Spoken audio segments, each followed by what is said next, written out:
Hello hi అండి, రంజాన్ ముబారక్ అందరికీ. ఈరోజు ఫస్ట్ రోజు రంజాన్ కదా, ఫుల్ బిజీ. నేనైతే ఎన్ని రకాల వంటలు చేశాను అంటే వీళ్ళుండేది ఇద్దరు కానీ తినడం ఎక్కువ.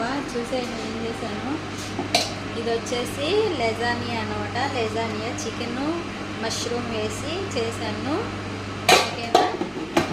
ఇది వచ్చేసి వెజిటేబుల్ సూపు, చికెను మష్రూము వెజిటేబుల్స్ అన్నీ వేసి చేశాను. ఇది వచ్చేసి మనకి పప్పు, ఇది వచ్చేసి మటన్ కర్రీ పోయిటి వాళ్ళదే ఇది కూడా. ఇంకా వచ్చేసి వైట్ రైస్, ఇంకా ఉన్నాయి అయిపోలేదు చూసేయండి. రైస్ లెహం అనమాట, మటన్ రైసు. ఇంకా వచ్చేసి చట్నీ చూసేయండి, సంబూసా, కింద వచ్చేసి సూపు.